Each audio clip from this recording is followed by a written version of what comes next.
Salama family, please forgive me. I had StreamYard laptop issues earlier. I don't know what it is, but sometimes StreamYard just does not work with my laptop. And so I end up having to switch my laptop. Hence, you all are seeing my my real logo for Shonda at Large because none of my files are on this laptop. None of them. And I know this is an impromptu live. If you are on my tech subscriber list, you didn't even get a notification that I was going to do this live. I know, I get it. I am sorry. But guys, I just had to deal with this issue now. I had to talk about this right now. Thank you guys who are showing up. I'm going to say some quick hellos and then we're going to get into it. This is not going to be a long live, but I wanted to address some things that have been coming up within the last, really, I guess, 48 hours, if you will, maybe even 72. So I want to say a couple, shout out to Second Exodus, peace and blessings, brother. To Lashana, shalom, good to see you. Lynn, it's so good to see you. Tara, shalom, virtuous truth, shalom to you. Yes, technical difficulties. Thank you so much, Second Exodus. Shelly, salama to you as always. Joe's daughter of Zion, always good to see you, salama. Tana Rich, or is that how you say it, Tana? Tana Rich, I like that, shalom. Ruhama, my sis, peace and blessings to you. Peace and blessings. Okay, let me see. This thing is moving up. All right, contending for the faith. Always good to see you. It's so good to see y'all, family. It really is. Monica Mana, peace and blessings to you. Valita, shalom to you. Indeed, peace and blessings. Gwendolyn, good to see you. Donna, peace and blessings to you. Okay, Brew Queen, yes, ma'am. Good to see you. Second Birth Hebrew, peace and blessings. Shetla, shalom. Asia. Yeah, you say, hey mom, I'm telling you, I'm on mom duty right now. I kicked everybody out the house. I was like, everybody get out. No, it wasn't that bad, but my husband is home today, praise y'all. So he's with the kiddos, so I could do this. I'm so glad that I could sit with you guys for a few moments. Beautiful mom, peace and blessings to you. Pieces of me, shalom, blessings. And Asia, yes, I said peace and blessings, and to you as well. Lashana, yes, I agree. Cutting the check means equals admittance of guilt. That's right, it does. So you guys, we're gonna go ahead and get into it real quick. I know you guys have probably already seen this video because it is going viral, but I'm gonna share it again. It's going viral. I'm going to go ahead and share this because this has to do with Pastor John Kilpatrick. Now, some of y'all might not know who John Kilpatrick is, but John Kilpatrick has been ministering. He's a Gentile, of course. He's been ministering the gospel for many, many, many years. And there was this thing in Florida called the Pensacola Revival many, many years ago. And he was an instrumental part of that. But he has some very interesting things to say. So we're going to listen in, and then I'm going to give some commentary on that. I think back on the African-American people in America. I think how that they were taken against their wills, put in the belly of ships, brought over here, beat, cussed. Many of them died in the guts of those ships, thrown overboard. They were pulled from families over there. You ain't never heard a gut-wrenching song. You hear a black person sing one of those old black Negro spirituals. Nobody knows. I can't sing it like that, see, because I hadn't experienced what they be. When you've experienced hell, it comes out of the voice. I said, when you experience hell, it comes out of the voice. If you're one of those people that you got a problem with black people or whatever, you better shut your mouth, because they're God's people. You better hear what I'm saying to you. You better shut your mouth. You better shut your white mouth.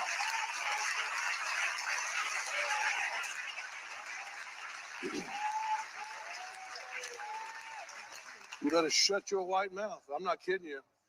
I know some of you was raised in the deep South and you was raised by prejudiced people and bigoted people. You better get that out of your system. You better get it out of your system. It'll cause you to suffer right along with those masters. It'll cause you to suffer right along with them. These are God's people. And I know that there's wicked in white races and wicked in black races and all that. I'm not justifying none of that stuff. I'm just saying God knows what happened to the black race. He knows how they wound up over here. And God is going to reimburse the black people for all their trouble and all their labor. You watch what I tell you. Watch what I tell you. All right, family, we're going to talk about that for a minute. Thank you so much, Contending for the Faith, for the super chat. I really appreciate that. Yes, remember him from back in the day. This guy, that man doesn't play. He does not play. You know, you got a lot of jokesters out here when it comes to the word. A lot of tell lie evangelist. But John Kilpatrick, I think over the years, as far as I know, I haven't followed him very closely, but as far as back from the Pensacola revival until now, he has been pretty consistent.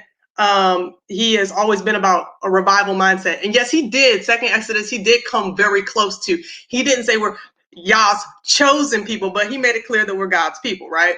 But nevertheless, y'all, what that man said, he said, shut your white mouths. Oh my goodness. I said, now see, if we said that, we would be like, oh, you all are so racist. You're so racist. But y'all, I'm gonna tell you, when I heard that man say that, I said, oh my goodness. Okay, that he said everything right there. He was just like, you better stop putting your mouth on the Most High's people. Why? You know, that scripture comes to mind that says that no weapon formed against us shall prosper, and every tongue that is raised against us shall be proven false, because that is our spiritual inheritance. But when he said that, that was so much everything. But I want to give context to what you all just heard, okay? Because I don't know why. I cannot for the life of me understand why it is that this is just coming out right now. It must be the Most High just saying, okay, this message needs to get out right now. This man said this 3 years ago. This was a sermon he did 3 years ago. And the sermon was called Wealth Transfer. Now, I didn't hear the whole sermon, but he was talking about how there was going to be a shift and a transfer of wealth I believe he was saying this in America. I don't know if he's saying this around the world, but this sermon was done 3 years ago. But I saw that clip yesterday on, shout out to Deborah Yah on Redirecting. I saw it yesterday. And when I woke up, I just got email after email of people sending me this clip.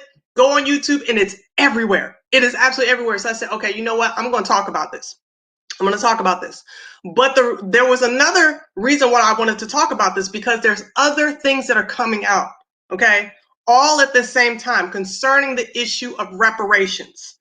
And I'm going to share with you all, because y'all remember back in the day when a certain quote unquote black president was sitting in office, and he had the opportunity to deal with the issue of reparations, but he did not want to touch reparations. As a matter of fact, it was said that when the UN wanted to meet to discuss the issues of reparations to the American descendants of slavery, he backed out, and he sent information to the ally countries saying that if you attend that UN meeting, then we're going to have problems, in a nutshell. Well, funny, wouldn't you believe it? All of a sudden, he's got a change of heart. And just like a good hypocrite, instead of taking responsibility for himself, he's blaming white folk, y'all. I want y'all to take a listen to this. A cover story here. The Obamas are speaking out about race in America. ABC's Elwin Lopez joins us from Atlanta with what the former First Family is saying about things like reparations and racial equality. Elwin, good morning. Good morning, Whit. Former President Barack Obama now explaining why reparations for Black Americans were not on his agenda during his presidency.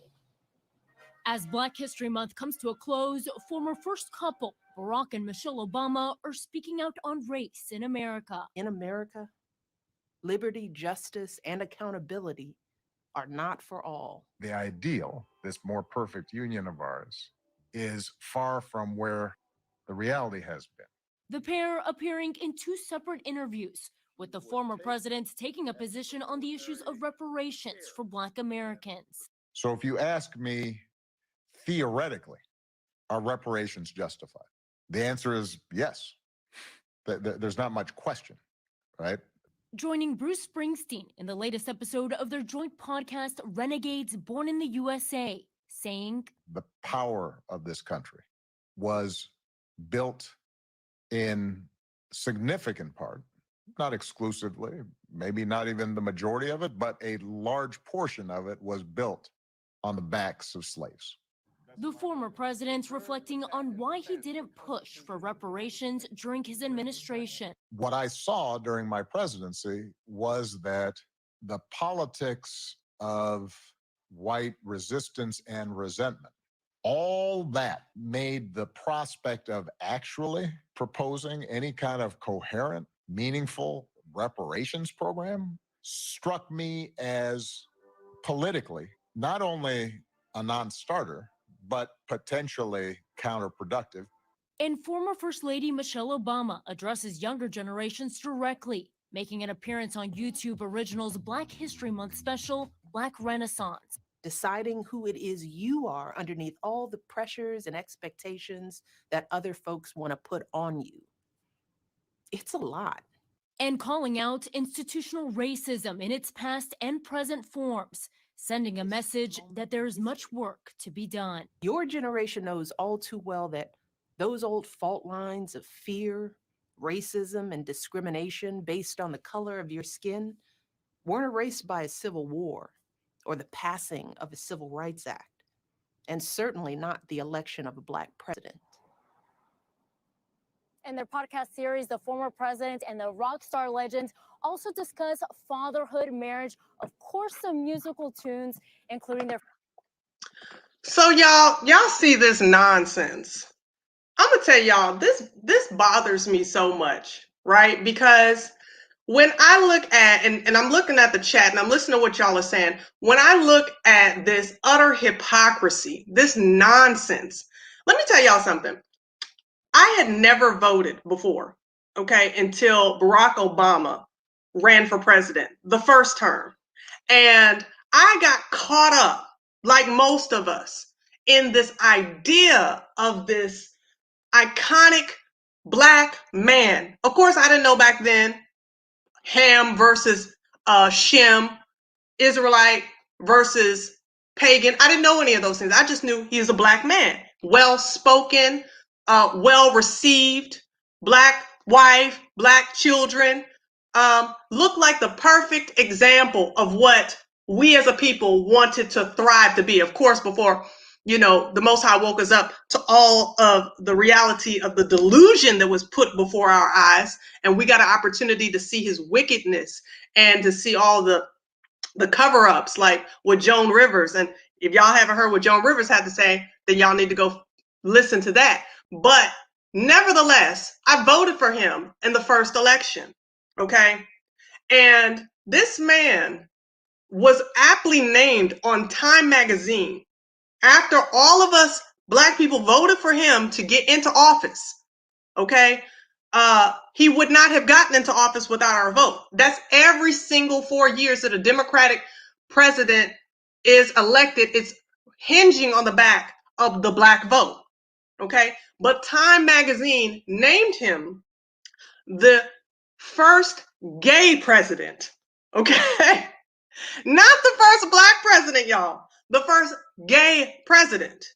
Because aside from his personal life, okay, of which there's been multiple stories, he fought for the LGBT community and pushed for legislation for them like nobody else had. I'm talking about, that's when we had the issue with the whole bathroom thing going on. Y'all remember where you couldn't even go in a Target without being concerned whether or not a man was going to be in a female's bathroom because of Obama, okay? He lit the White House up with an abomination to the Most High Yah's rainbow, lit it up to be symbolic of victory for the LGBT community and the push for gay marriage.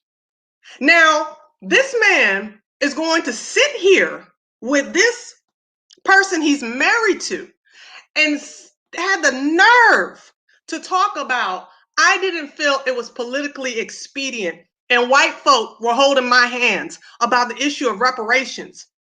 When you're dealing with a community that looks like you, that you know is oppressed, that you know is economically devastated, you know that if we fit the barometer, we're at the top of every criteria concerning everything that is negative, whether it's STDs, abortion, low education rate, prison, out of wedlock births, all of those things. But yet, when it comes to the issue of actually doing something tangible that can help our community, you say, oh, the white man was holding my hands. Oh, but when it comes to this 1% of LGBT, all of a sudden now, the white man wasn't holding your hands on that, right?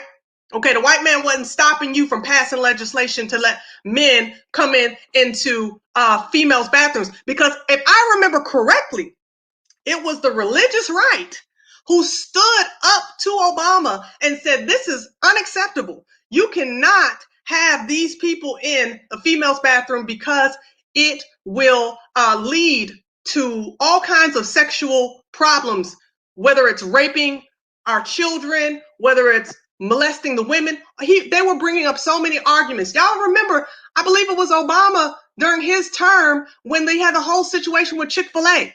The whole situation with the owner, Dan Cathy, and making the statements that he made. And it was Rahm Emanuel, I believe, who was in his administration, who was going after Dan Cathy with tooth and nail, trying to get Chick-fil-A shut down because he didn't agree with the LGBT agenda.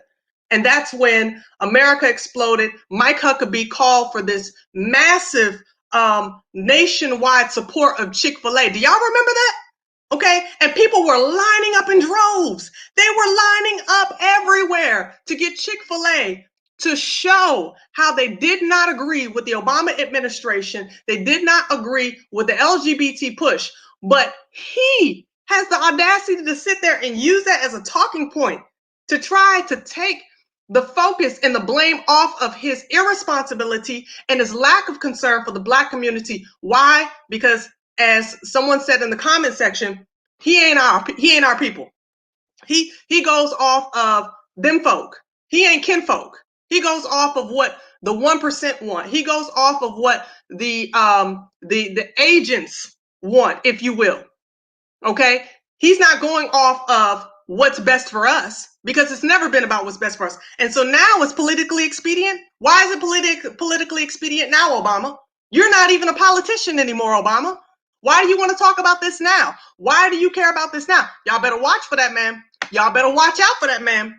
I don't believe he's done. I don't believe that we're finished seeing him at all. I believe that he's setting things up. Okay? He's setting things up for his comeback. He already told y'all. You know, I'm gonna drop this mic. I'm not over. I mean, things ain't over yet for me. Okay? So he's setting things up. He's setting the stage. I'm not going to say what his role is going to be in the future, but I'm telling y'all, watch that man in his charismatic ways. The last thing I want to show you guys before we get ready to get out of here, because I want y'all to see that even though the hand of the enemy is really trying to push the needle in the direction that he wants it to go, the Most High is in control. Okay? Because at the end of the day, this conversation has been going on for quite a long time. And those of us who are awake to our Israelite identity, we know what the scripture said. Matter of fact, I'm going to show the scripture. We know what the word says in Genesis chapter 15, verse 13 and 14. It says, and he said unto Abram, know of a surety that thy seed shall be a stranger in a land that is not theirs, and shall serve them, and they shall afflict them 400 years. And also that nation, whom they shall serve, will I judge. And afterward shall they come out with what? With great substance. Okay, now y'all know Yacoba and Teyu Ministries have been hard hitting on this issue of 400 years. Hard hitting.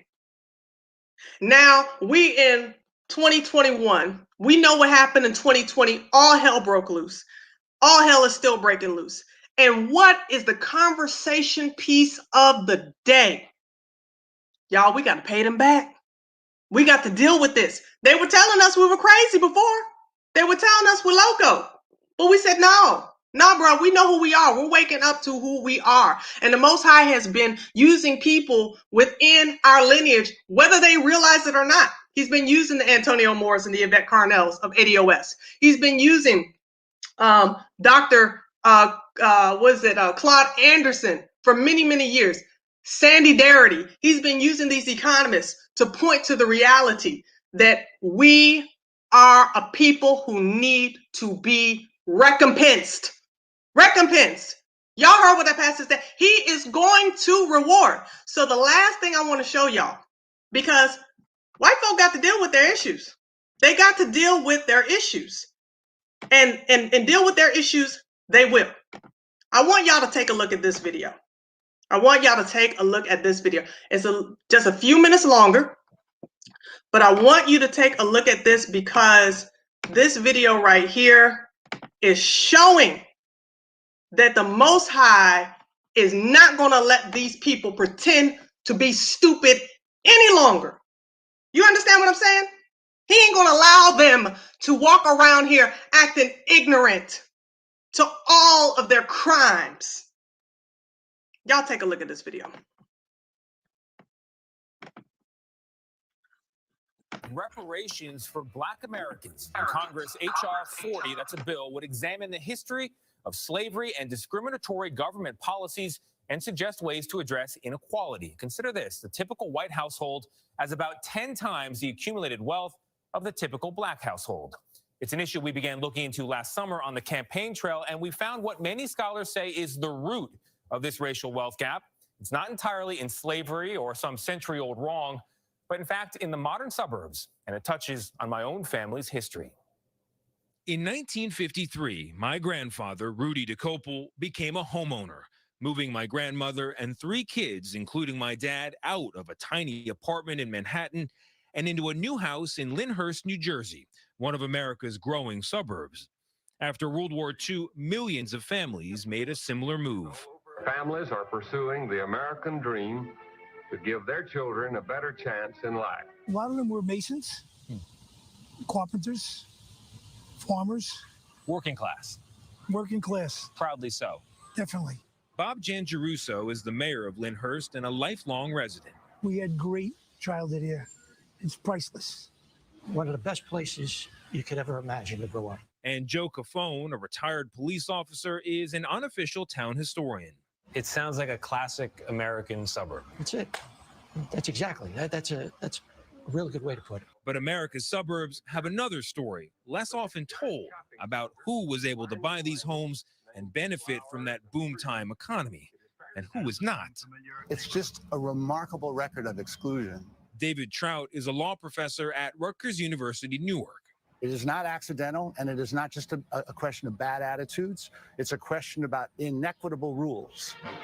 From the 1930s to the 1960s, the major federal programs that developed the suburbs and guaranteed mortgages were for whites only, first as a matter of policy and later in practice.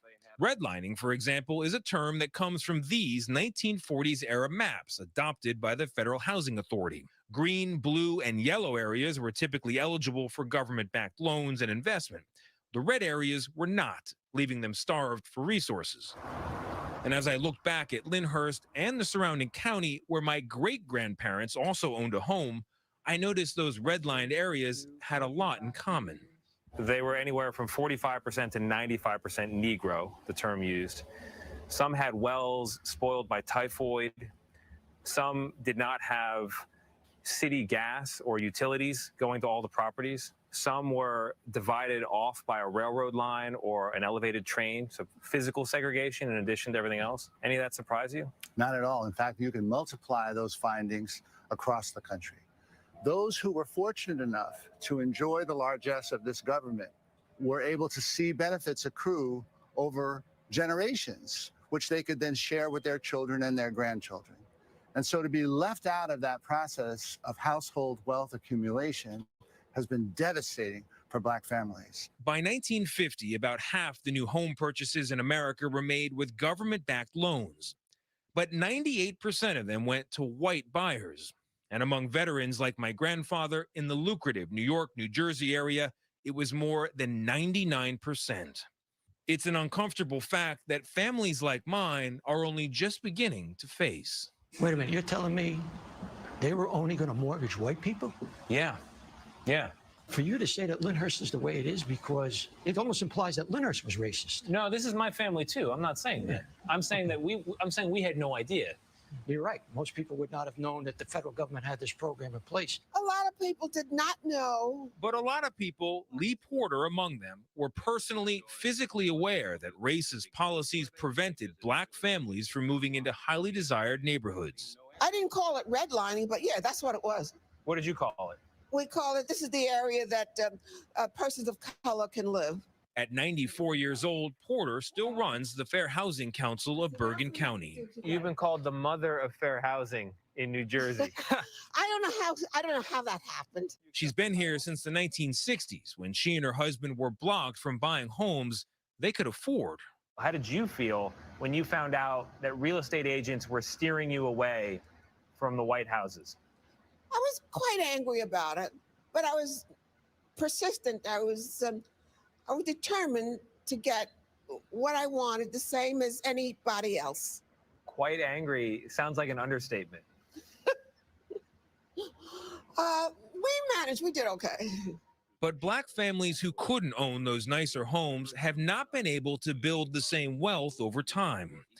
Many Americans, me included, are only just now coming to terms with how big a role our federal government had in enforcing discrimination. The question now is, what are we going to do about it? The one thing that I'm struggling with, and this is as somebody whose family came through here,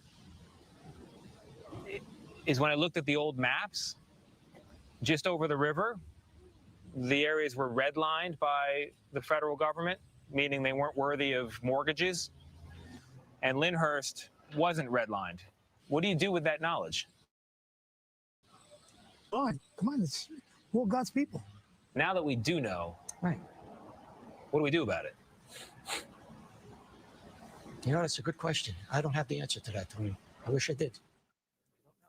That's a very honest answer, too. What are we going to do about it? That's jaw-dropping to me. 98%? Yeah, 99 in this area. Went to white families? 99. So it begins the wealth gap. That is the origin of the racial wealth gap in this country. This is where history shows up in your wallet. Yeah. And, you know, Bob and Joe, who I appreciate having a very difficult and uncomfortable conversation with me, they're representative of where most white Americans are today. 80 or 90% don't know what to do about it or think we should just start today and be better in the future. But how do we deal with the past? How do you catch up, though? How do you catch up? It's like it's like, okay, we've been running a race, and now we're going to follow the rules of the race, but don't worry about the head start. Yes. Yeah, it's a real dilemma because it compounded, as you point out in the piece, over generations. Yes. It's not just one family lost opportunity that goes on to their descendants and the descendants after them, and it's gone on, you know, for decades. And continues. Your professor said it right. A remarkable record of exclusion. But can we just take a moment to acknowledge Lee Porter? I bow down to her. What a class act. She is the woman who got Senator Cory Booker's family was in Bergen County and got in through her work. I didn't know it was her. Yeah. So it's an amazing piece. Yeah, thank you. A lot of people need to see that piece, Tony. Ask ourselves, what are we going to do about it? The White House is asking Americans to consider it, to study it. What are we going to do about it? They ask. What are we going to do about it? Okay, I'm telling y'all, that was just so meaty. It was so meaty. I want to give a shout out to Biblical Hebrew Awakening. Oh, I am so moved by these brothers, by the work that they're doing. Thank you so much for your support. Yes, we definitely need to support one another in this work. I'm telling y'all, we are facing an uphill battle, okay? But understand, we're going uphill, y'all. We're not at the bottom anymore. We're going uphill. We are going up this mountain, the mountain of the Most High. Yah, Zion is going, okay? This fight, he has given us strength to fight, all right? I need y'all to be encouraged in this. See, I wanted to share this with you all so that you all would be encouraged to see, because I'm telling you, his hand is not too short. It is not slack. He is moving in his people. He's causing the White House to shake. Y'all understand? He's causing Pharaoh to quake and Pharaoh to shake because he is making demands that his people be set free with great substance. Oh, yes, he is. And yes, second Exodus, that Ishmael did say we all God's people, right? All of a sudden we all God's people now, right? All of a sudden now. No, sir. It does not work that way. It does not work that way. And furthermore, let's just move on. Well, I just happen to remember that these are the same folk that tell us continuously concerning the Holocaust. Never forget. Okay, something that happened for 2 to 3 years was not bondage. I'm not minimizing the people who lost their lives, but I don't believe the numbers by any stretch of the imagination. I don't believe those numbers, nor do I believe the official story of why it went down at all. But what happened to us? No, sir. No, we're not going to forget. And the origin, contrary to what that reporter said, the origin of racial wealth discrimination did not start with housing discrimination, but it started in 1619. It started when we came over here. It started from then. Okay, and it has never shifted. It has never changed. The needle has barely moved. Okay, study after study has shown that we still amass only 2.6% of the nation's wealth. And by 2050, our wealth will be zero. Okay, zero, 2050, if they have their way. But we know we are the children of the Most High Yah. We know that we are his people. And we know that he keeps his promises. He will keep his promises to us. And his promises that we're coming out, y'all. We're coming out and with much substance. Now, let me tell you something. I don't get excited because of cash or gold or silver. I don't get excited about none of that stuff. Understand, for me, this is not about the material. This is about the promise. This is about to understand and let the nation know that my God still sits on his throne. This is about them understanding that he is not slack concerning his promises to his people, that we are a set apart people and all the earth will fear his name. All the earth. Okay, so this is about glorifying him. This is about bringing him glory because he is the one that deserves the honor, the glory, and the praise of his people. Well, that's what we need to understand. So it's not about them deciding whether or not to discuss. I don't want to hear that nonsense about, oh, we need to have an HR 40 discussion on whether or not Black people, American descendants of slaves, deserve reparations. I don't want to hear that nonsense. That's no different than Pharaoh sitting there saying, oh, well, you can go into the wilderness, but don't take this and don't take that and make sure you come back. All of that stalling tactics. But the more they stall, the greater their judgment. Understand that, y'all. The more they stall, the greater their judgment. And they're heaping judgment upon themselves because they are the people who are hardening their hearts. They're hardening their own hearts. He's bringing to them their own wickedness before their eyes, and they're choosing to harden their hearts. But you know what that means for us, y'all? Do y'all know what that means for us? Oh, the word says, let the righteous be righteous still. As the wicked are becoming more wicked, let the righteous be righteous still. We've got to grow in glory. We've got to grow in righteousness. Do y'all hear me, family? We've got to grow in righteousness. We have to be purified as a people. As they continue to harden their hearts toward God, we must soften our hearts all the more toward the Most High. Do you understand what I'm saying? We can't get all happy in our happy dance and be like, yeah, y'all, we about to get some cash payments. We about to move to Africa. No. We need to study his word. We need to understand who he is. I just got an email from a dear sister the other day ago, and she was talking about the fact that we as a people are not prepared to understand that we're still dealing with the same Most High, the one who said, I am the same yesterday, today, and forever. There is still this idea among us as a people that, and I don't know whether it's from our bad theology, that grace covers all. No. The grace is sufficient in our weakness. Okay? But he didn't say when you sin. He said, if you sin, you have an advocate in the Father through Yahushua HaMashiach. He demands holiness. He demands that we live and walk right. Because even as our ancestors came out of Egypt with much substance, remember, they still died in the wilderness. That generation didn't even see the promised land. So we have to walk in the holiness of the Most High and understand that when we walk in his holiness, when we lift up his name by the way we're living, then he is glorified. See, he says in his word that people will see our good works and glorify him. So the objective is still all about him, y'all. It's still all about him, and it's got to point back to him every single time. So anyway, y'all, I just wanted to share this with you. I'm so glad for those of you who have come in. Thank you so much for this impromptu live. I want y'all to come back tomorrow night. We're going to have a very deep study on the garden and the fall of man and what the implications are for today, because this is not just studying for studying's sake. Okay, I'm going to be sharing some things that I believe are pertinent to our understanding, because anyone who does not know their history is bound to repeat it. Okay, so we need to understand how what happened in the garden is impacting what's happening in the earth today for us specifically as a people. So please, tomorrow night, come back and join me for this discussion on the garden. And I want to thank y'all again for coming in today. Share this video. I love y'all so much. Thank you, thank you, thank you for those of you who are continually supporting. And if you have not subscribed, like I said, I don't have any of my stuff here on the computer that I'm currently using. But if you have not subscribed to my subscriber list, check my old video. The last one I did, it has the subscribing information on there to get on my tech subscriber list. We're going to be doing some things this month, next month, that are going to be phenomenal. So I want to encourage you all to get on that tech subscriber list so that you can be a part of what we're doing here at Ashonda at Large, not just on YouTube. Okay? So anyway, love you all with the love of the Most High. I'll see you all tomorrow night.